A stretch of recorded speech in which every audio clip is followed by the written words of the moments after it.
Yo, what's up everybody? Welcome back. I'm doing a video today on the plane of sky.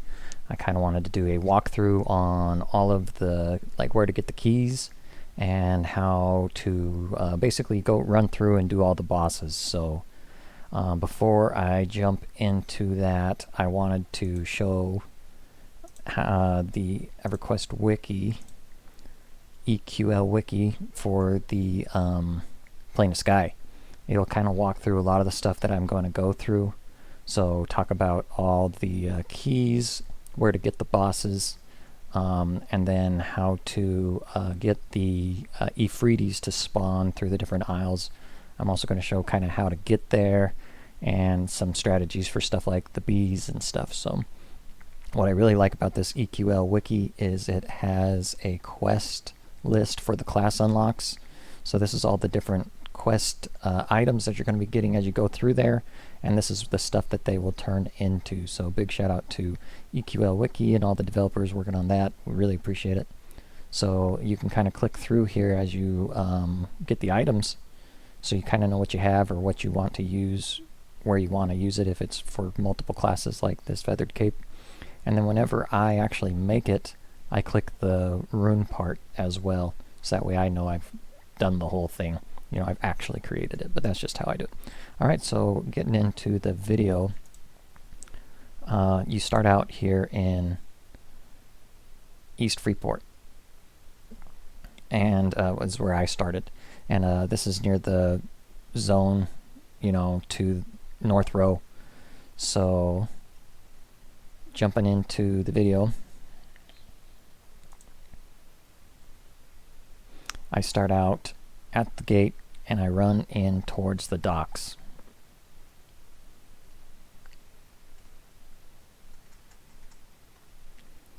And basically you're going to go through this little building, or you can just jump straight in the water. And it's out past the end of that farthest dock, floating like a little island. So I just jump into the water, swim over towards this glowing purple orb on this island. I'm doing this run as a Shaman warrior cleric. And then the first thing you do here, you create your instance. I put it to non-responding so that I don't have to worry about ads and stuff if I run back through. Really doesn't make much of a difference, but going into a private instance really makes a big difference, because the mobs are a lot harder in the public instance. They're going to be more HP, hit harder, and plane of sky can really clobber you. So going into a private instance is really nice.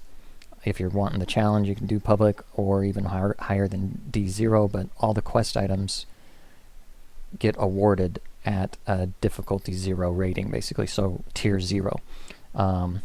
Here I'm showing where to buy the keys from the Keymaster. You don't have to buy those keys. You can just kill this Thunder Spirit Princess and she'll drop them. I believe you would have to buy the free key for the quest room, the Efreeti, but that Keymaster sells the keys for this first island.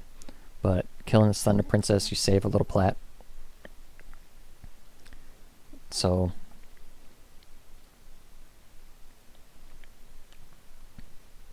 my guy pretty much loads up dots. I got the Cleric for the big heals and the Warrior for tanking.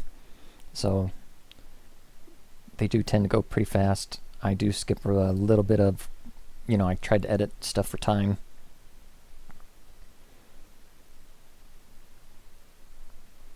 But once she dies here, you get the 2 keys I just bought. They will be added automatically to a key ring, either when you use them or when you click them. So they will disappear from your inventory, but you only have to collect them once and you will have them forever. So you don't have to keep farming this every time you do the run either. Alright, so that's the first island. This will take you to Island 2, which has a bunch of imps that are rogues. It's the Azrak Island.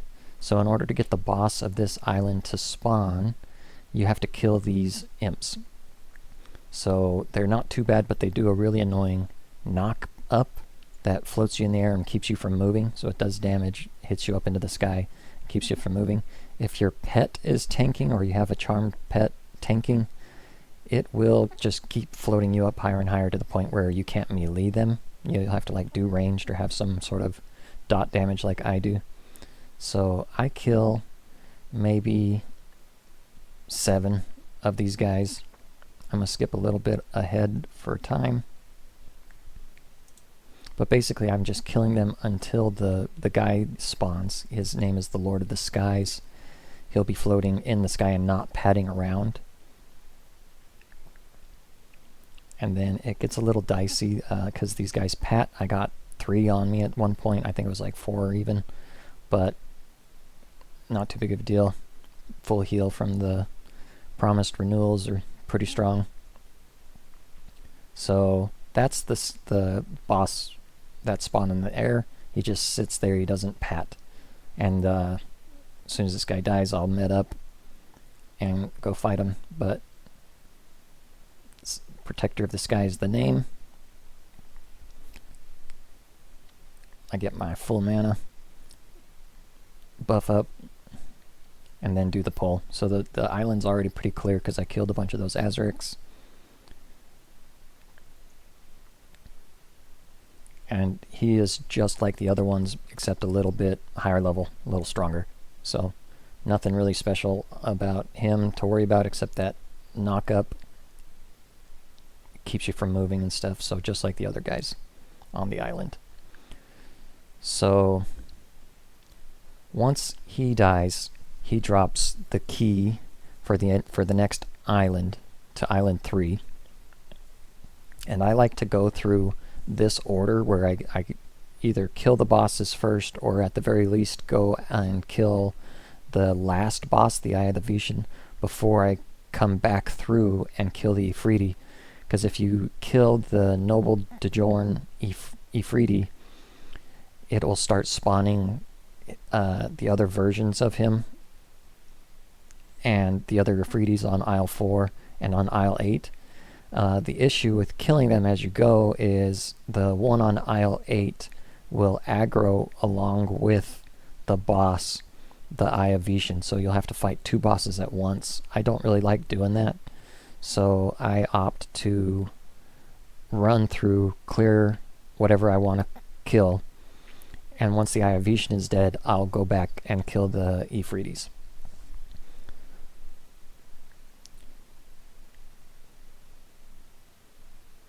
So come over to the teleport pad like the other islands.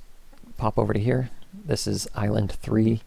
These mobs will not aggro, but they do have social aggro. So sometimes mobs wander in here, as you'll see during my fight. And basically, I start out with a slow.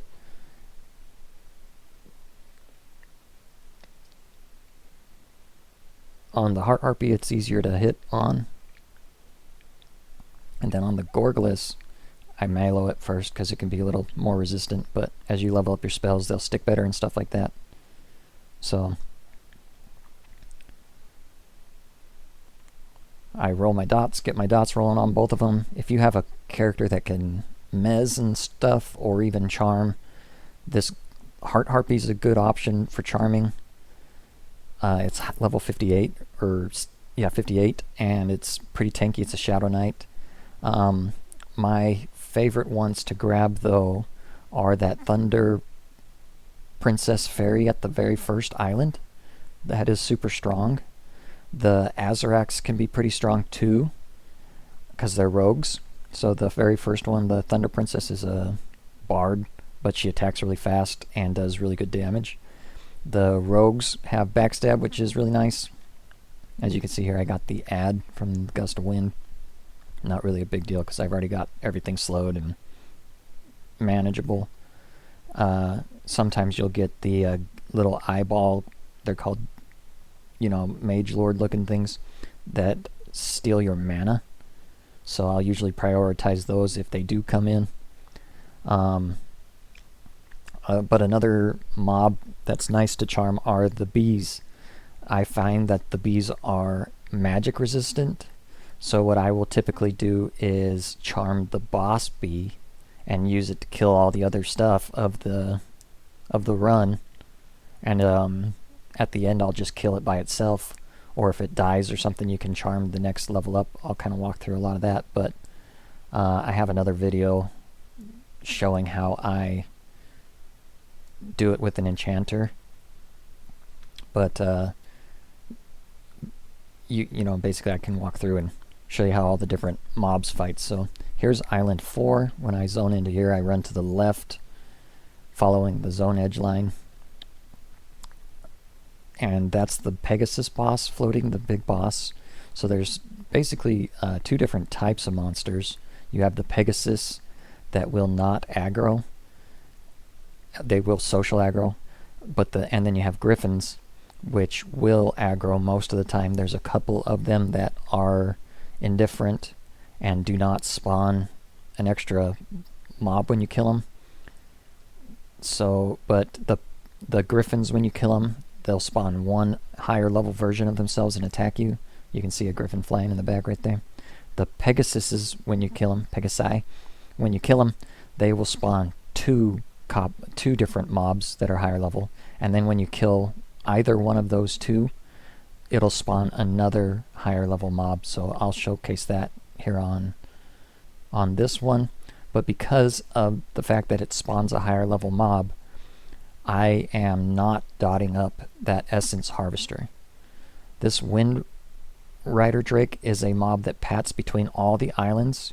You always have to watch out for it. When it aggroes, I make it my absolute top priority to kill it, or I try to get into a building, because he does this mana detonation, which he's going to do right here, but I got summoned directly back.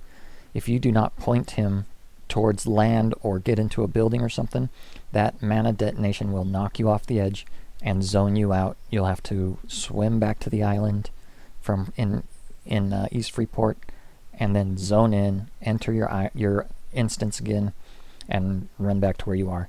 It's pretty frustrating, but he will pat through every single island. If I see him and I have an opportunity to kill him, and a good spot like a building I can get into safely, I try to kill him, so that I don't have to worry about him padding around to all the different islands, because he'll jump you while you're on a boss like he did right here. He'll jump you, and knock you out, after a long fight. So keep an eye out for that. So now that the boss is dying, I'm dotting up the other Essence Harvester.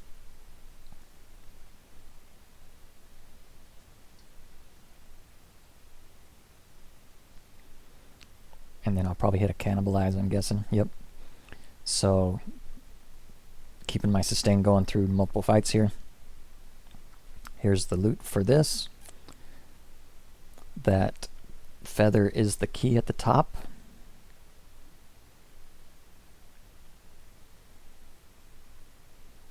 Those that bracer that I merged is not a quest item.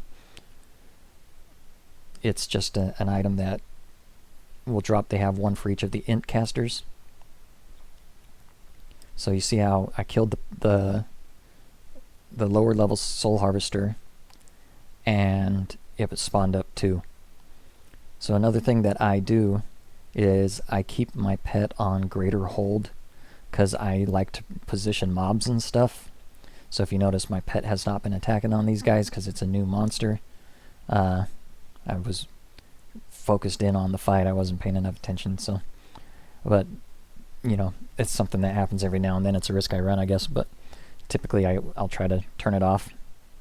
But the reason for the greater hold is because I will pull mobs back, and if I forget to put them on greater hold, it causes a lot of problems. I'm trying to get he just messes up the pull. So I'd rather lose a little DPS and have my pulls go smooth than, you know what I mean, and run the risk of doing what I did there and having them stare at me fighting for 2 minutes. I've been getting in the habit of telling him to attack more often. But yeah, so you can kind of see my layout on my bars.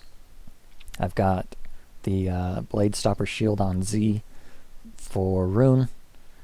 My Shift C button there is a Plane of Sky Shaman item that I wear on my wrist that lets me cast my haste on a 2-minute cooldown, so I don't have to have that memmed.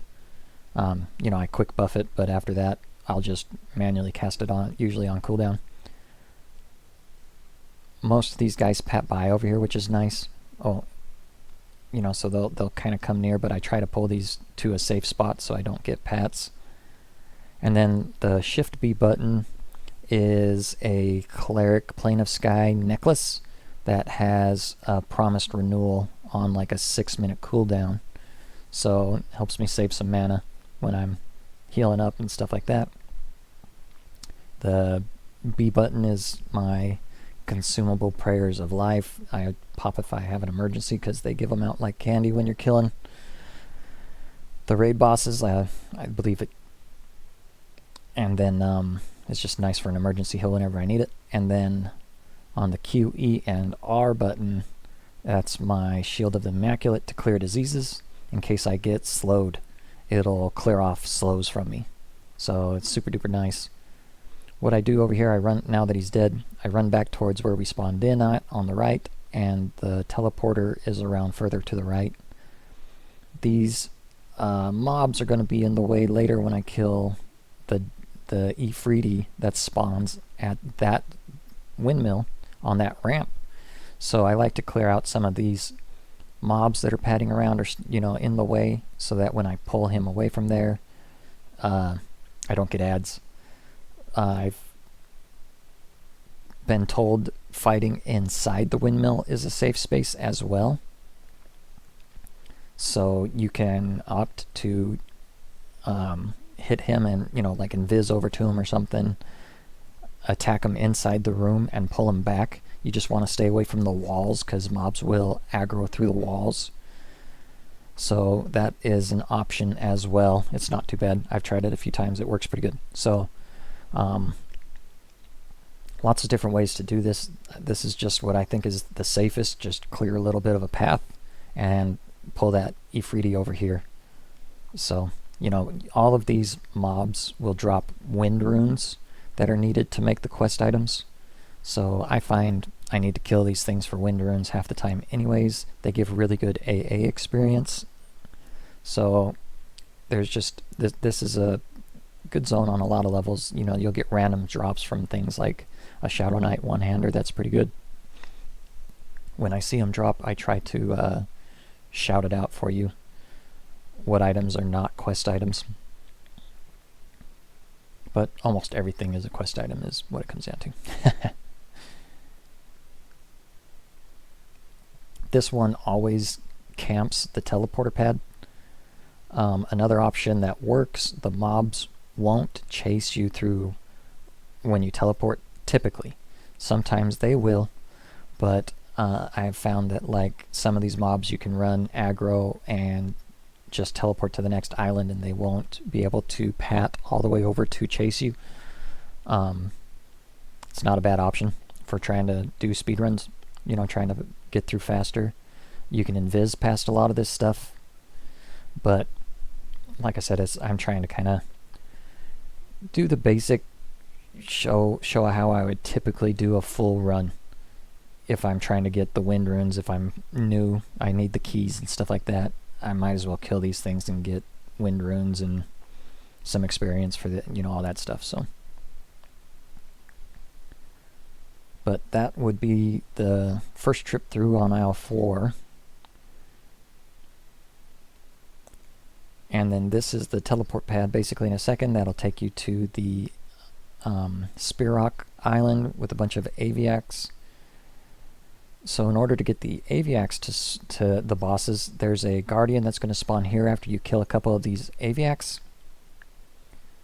And then after the Guardian is killed, it spawns a boss, the Spirit Lord, near the exit the teleport pad to the next aisle. So basically kill a couple of these. They will blind you. So I try to make sure I'm looking at them as soon as possible. There's one of the blinds. You'll keep attacking even while you're blinded or whatever. It doesn't typically last long. These aren't too bad. They're rangers and druids. There is a higher level 58 one that wanders around. That's a warrior. I think he's a good option for Charm Pet as well. You know, he's a nice tanky option. He's kind of similar to the Heart Harpy. I think the Heart Harpy's a little better because it's like increased stats because it's in with that boss pull, is what I've noticed. But if you're going for DPS, one of the other pets are better options. You know, the bees or the Thunder Spirit Princess or the Azarax on Island 2. So that's the Guardian that spawned. You noticed I killed a couple of those guys and he spawned up. So a cool trick that was told to me too is you can get this Guardian to spawn a few times if you want to just target farm this island. He got me with a blind at the worst time, but I kind of knew where I was at. You know, I just pointed myself at my pet on the mini map, so I knew I was pretty much looking at him. But so if you kill him, he'll spawn the Lord. If you kill the Lord and want to repeat the island, you just go and kill a couple more of the rangers and druids. It'll spawn the Guardian again.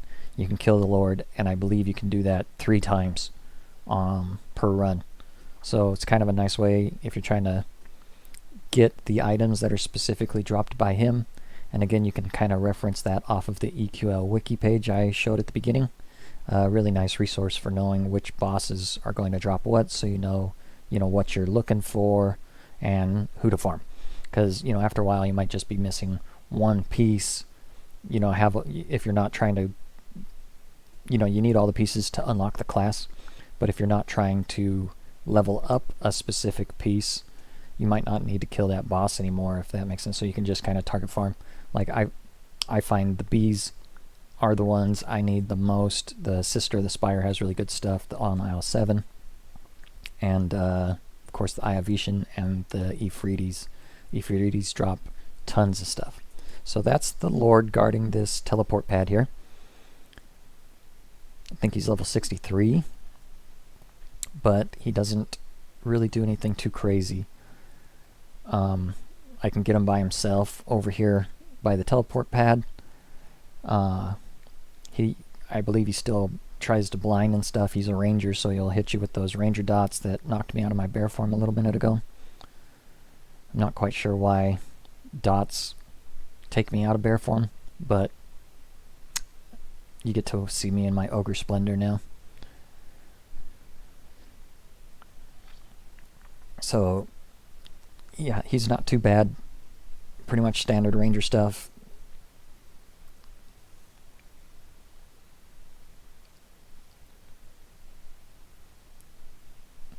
Typically I'll keep it in defensive stance all the time because my dots do, I think, a primary amount of my damage. But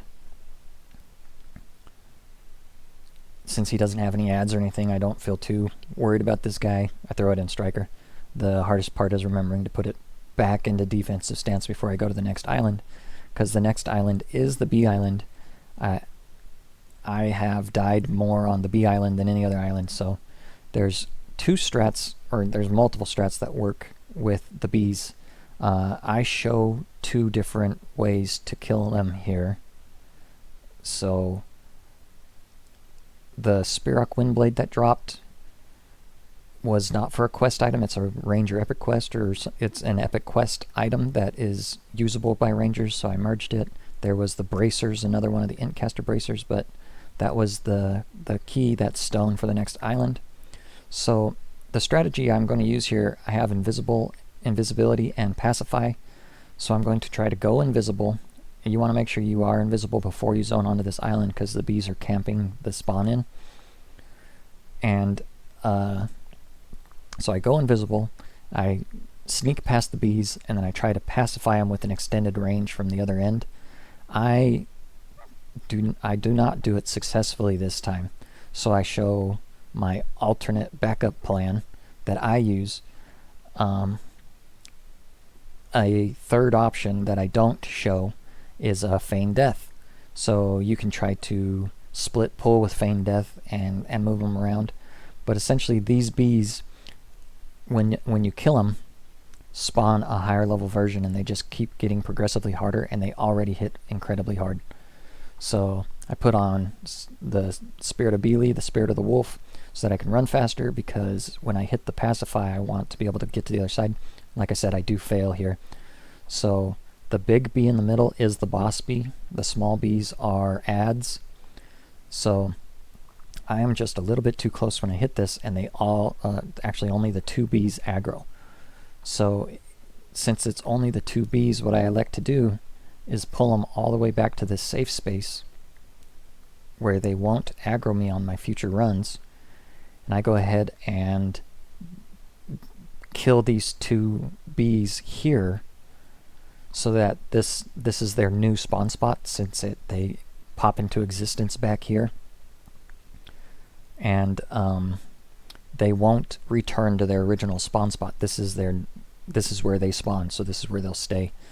So I put them here. I know I'm going to pretty much wipe this out, and I just elect to kill these to save me on future run-throughs. So dot them both up, let them rot down. I theoretically want them both to die at the same time, because my plan is to jump off this edge and zone out once they have spawned to their next level. So the first one dies pretty fast. I end up slowing him, I think, a little bit to wait for my dots to roll through on this other guy and kill it.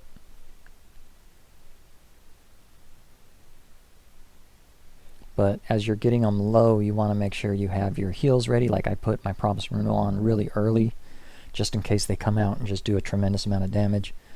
So if you notice, I killed one and it spawned 2 bees. When this other one dies, it spawns 3 bees. So if you kill any of those 5 bees that are up, it's going to spawn another level 60 bee, and it's insanely strong. I've just been absolutely one-shot by 3 level 60 bees almost, if that makes sense. It gets incredibly hard. So that's how you zone out. You just jump off the edge, or you get blasted off the edge by Windrider Drake or something, and it puts you out here in the middle of the ocean. I'm swimming back to the island. I do a quick rebuff since I'm out here, but I movie magic it to skip that, zone in, and then you're going to want to enter your instance again, because now you're, go back into your private instance. And I skipped ahead to past the Aviax, so I could show you killing the boss bee here.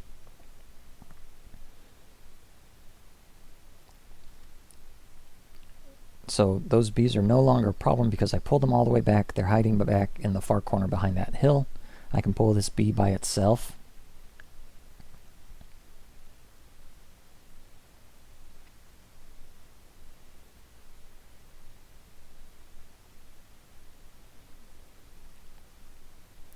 The bee is pretty resistant to poisons. So sometimes I will hit stuff with Empower if I know that they're not going to resist a bunch of stuff. But typically I find it easier just to do a full barrage of overpowered dots, make sure they stick. Then I, get stuff like Melosi on there and re-up on the second go through. But as you can see, just one row of dots was enough to burn through the first level of a lot of these mobs. So, I kind of know how much HP they have, how many rounds of dots it's going to take, and I try to adjust accordingly on everything.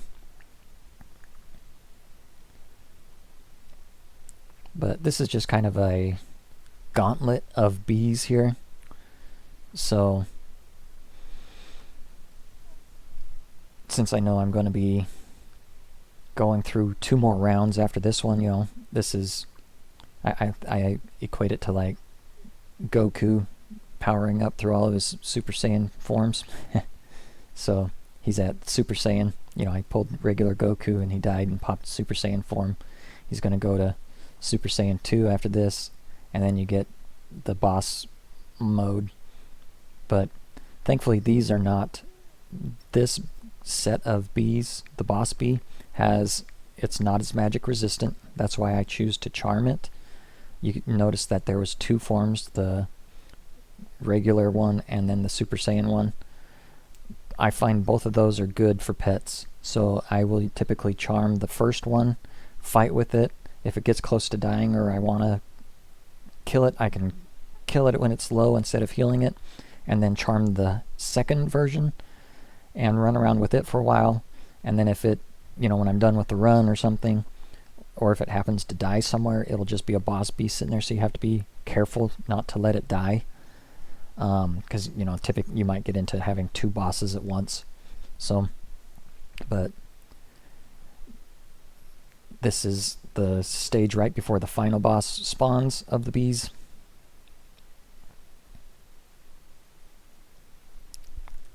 It goes from just a little cutie bee into a real big queen bee. So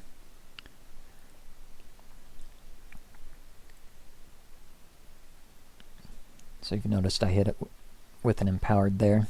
Tried to get my poison to hit, it got resisted. So I'll go back and overchannel a poison.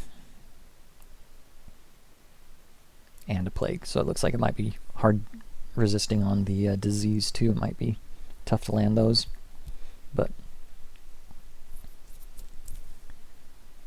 so now it's just dot and rot, waiting for it to die.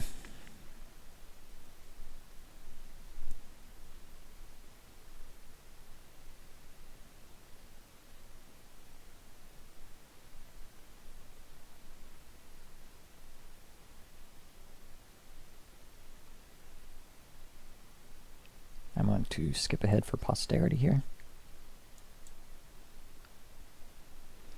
That's the Blade of Abrogation. I like that. It's a Shadow Knight weapon. Here's the key for the next aisle. And then and you can see all the bees back there just chilling. So I just leave those bees be. Before I jump to the next island, I have my other video set already to show doing it with the Pacify method. So I'm going to show off the Pacify method where it actually was successful here real quick. So I invised first, run back over this corner. So last time I was just a foot too close, so I kind of come back here. What works is your extended range is further than the aggro range. So if you try to hit a Pacify, it's better to be too far away and then just take one step forward, try to hit a Pacify, take one step forward. So that's what I've learned. It's better to be safe on this. I don't know if you need to hit the second invis or not, but still it's just takes half a second to invis again and then run past the boss bee. I come over to this edge over here and then pull the boss bee as quick as I can so that the other bees don't aggro. And now this time I'm taking the boss bee to the safe zone. So that's an option I have found that works okay too. If I am not planning to jump off or whatever, or if I get all three of the bees, I will just focus on the boss bee, kill it, have it spawn to its next level, and either jump off or die or whatever, kill as many levels as I can, maybe even, and then run back, and the boss bee will just be sitting here. So I just wanted to show the Pacify working there. So getting back into the next island, which is, we're heading up to Island 7 now. All of these Windrider drakes that are floating around typically do not aggro. They have social aggro and stuff like everything. The Greater Sphinxes do not aggro. And then that's the boss in the room. Sometimes she spawns with one of these Cleric golden wisps that are in the roof above her. Sometimes multiple of those are down there. So that's just kind of random. They typically will not aggro. Well, I mean, if they're in the room with her, they will aggro with her. Just like those sphinxes outside will sometimes aggro through the walls. So I try to keep her in the center of the room. So stay far away from the walls so that those ads don't come in and fight with the boss. she is pretty easy on her own. You can see the dots are just ripping through her. So if you have her on her own, if you do get those ads, you can, you know, if you're an enchanter or something, you can mez those and opt to just kill her. That works for the bees on the last island too, if you opt for that. That's how I did it in my other video. So there's the key of the Veeshan for the next isle. I actually got lucky on that glowing necklace drop. It was something that I was needing to finish a class unlock. So at the end of the run, I'll show the quest room and how to complete a quest and stuff like that. So that's pretty much what the Eqlwiki walks you through, but I do it to show how to unlock a class and stuff like that. So here's the teleporter to the last island where the Eye of Veeshan is. I've found that the Eye of Veeshan does not aggro when you zone into the island, but if the hand of the Veeshan is up, he does. But either way, I just get all set up and ready for the pull when I zone in. She's very magic resistant, this butterfly dragon is. So it can be hard to land slows, and he hits really, really hard. So I try to make sure, you know, I'm healing early and really try to make landing the slow the priority. So once the slow's on, it gets a little bit easier. But they do a like a 500 damage Soul Devour, it's called right there, and they can double attack, triple attack, and all that stuff. So you can, in a single round of combat, this Eye of Veeshan can hit really hard. But getting a slow up makes all the difference. And then it's just kind of a dot and rot and watch your health. So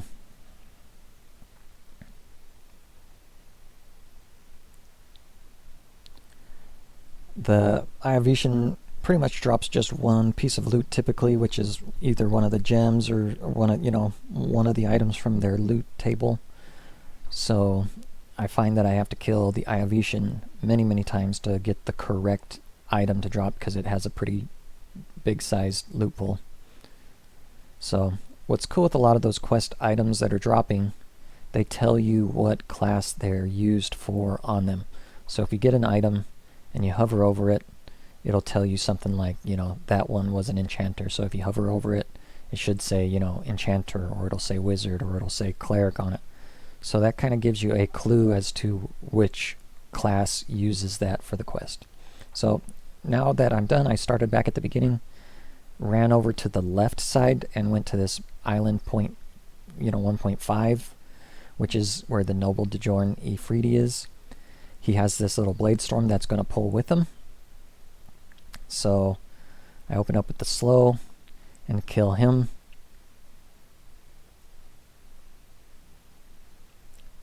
Put dots on both, and then it's on to the next one. So once you kill this Efreeti, the next Efreeti spawns on Island 4, where the Pegasus and Griffins were. Once you kill the Efreeti on Island 4, it'll spawn the next Efreeti on Island 8, where the Eye of Veeshan was. So, like I mentioned earlier, I opt to kill the Eye of Veeshan first, and then come back through and do the Efreetis afterwards, so that I don't have two bosses on me at once when I'm fighting the Eye of Veeshan. So it just makes everything a little smoother for the runs.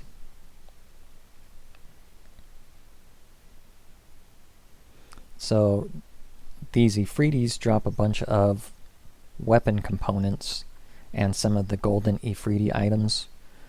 The weapon components are quest items. The golden Efreeti items are just some all gear that is pretty decent. So here I get that staff and that two-handed Zweihander. So those are both quest items. It can take, you know, there's some RNG involved, so you might need to do a few things. When you hit this teleporter, it'll take you to Island 2 where the Azracs were, and now you're just running through the regular circuit again. So I had already killed all of these imps, I didn't need to go invisible. But if you had skipped the imps or whatever, pop an invis before you hit that second island is nice.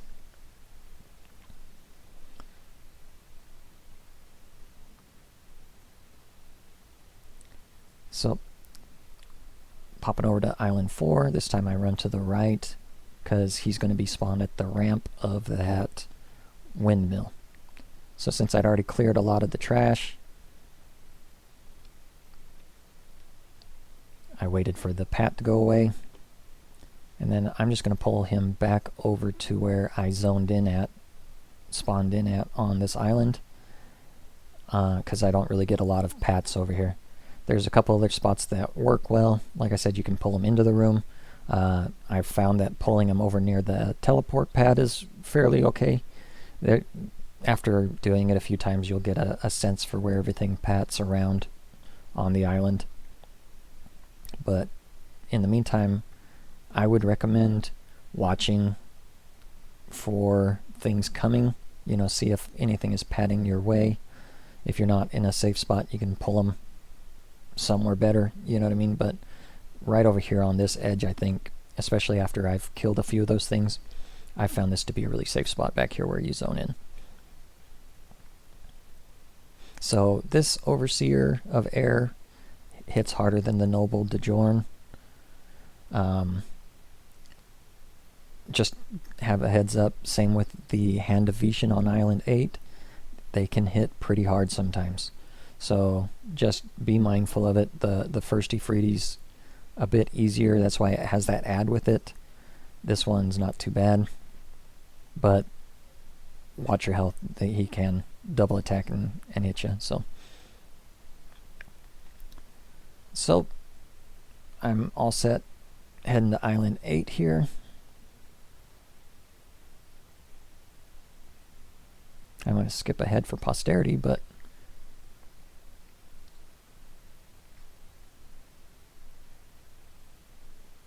run past the bees.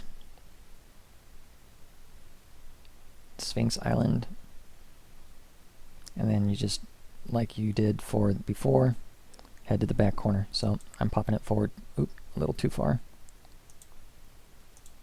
Alright, so at the teleporter, you jump over. Hand of Veeshan aggroed me automatically. So I'm going to hit him with a slow.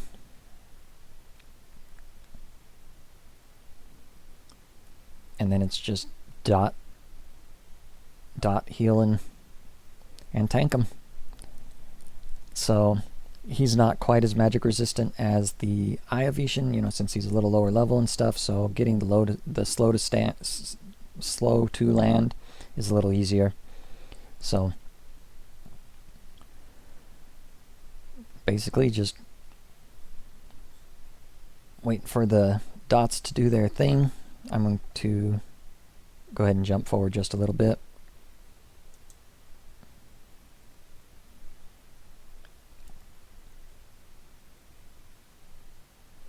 But my dots are definitely doing the larger share of the work. So that was a Weight of the Gods shoulder for clerics. This is all the loot that I got.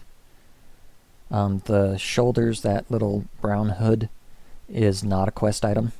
And same with that little green bracelet that I merged. It is one of those int caster bracelets again. So now that I'm done with the run, I'm going to show the Efreeti quest room here. So it's on the very beginning island, in the middle of the two. So I use a Breewall's map, kind of helps show where everything is. Each one of these guys, Efreetis, is a specific class quest giver. I've been collecting all of these wind runes. As I go through the run, I put them into auto storage. I looked it up on the wiki to see which specific wind rune was needed to turn this glowing necklace into a quest item, or into one of the class items. That gives me the necklace over there. That's enchanter specific.